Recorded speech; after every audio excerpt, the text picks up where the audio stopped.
Hebrews 11 verse 6 says, "But without faith it is impossible to please him. For he that cometh to God must believe that he is," that is, that God exists, "and that he is a rewarder of them that diligently seek him." That diligently seek him. How do you diligently seek God? By doing things that pleases God, by doing things that brings pleasure to God, that makes him happy, that makes him delightful, that brings him happiness. Let's look at the pleasures of God. That is what he delights in us. What do we do that makes God delights in us and makes God happy with us? Number one, faith and trust. Having faith in God, faith and trust in God, absolute faith. It pleases God. That's when you hand your life over to him and tell God, "God, take control of my life, take control of this situation, take control. I have faith in you. I have faith that you are going to solve this problem. You are going to lead me to the right path and all." It pleases God. And it also moves God to action. Because it's like you're challenging him and telling him, "God, I've handed my life over to you. Please take control." And he's going to show that he is God. Number two, holiness and righteousness.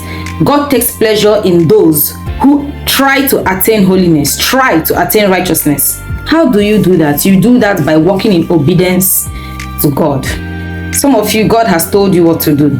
Some of you, God has showed you the path. He has told you his will for your life.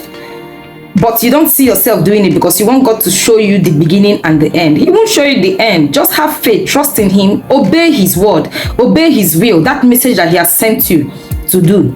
With faith, take up your cross and you will see that God is going to be with you from the beginning to the end. So we should try and attain righteousness. Be good. Be a good human being. Do unto others as you want them to do unto you. Everything that the Bible said about being righteous, follow it. Read it, study it, practice it, put it in practice, and you are going to end up pleasing God. God is going to be pleased with you. Number three, redemption and restoration. God finds joy in the restoration and redemption of his people.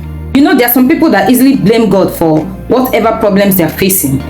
For example, I heard of somebody the other day that was angry for something happening to her in her life on a Sunday morning, and because of that, she said, "Why did God allow this thing to happen to her?" And she refused to go to church. She was dressed to go to church. She removed her dress and stayed back at home. That is wrong. You can't blame God for what is going wrong in your life, because God is interested in the redemption and the restoration of mankind. He is interested in every good thing that should happen in your life. So you have to know the characteristics of God. You have to know the God you're serving, so that when things goes wrong in your life, or when things happen in your life, you will know that this is not from God. This can't be from the God you're serving. But if you don't know the God you're serving and you don't even know the characteristics of God, how then would you know when the devil is attacking you? You keep going around blaming God for mistakes that is even caused by you if you check and you tell yourself the truth. So know it now. If you didn't know it before, know it now that God is interested in every good thing that happens with you and to you. He's interested in your restoration of your life, restoration of your soul, restoration of your finances, restoration of your health, restoration of your relationship, your family, restoration of your job. Every good thing that happens to you, God is interested in it. Try your best to understand how God operates. Understand how God operates, because understanding that will help you realize the characteristics of God and who God is and how God operates.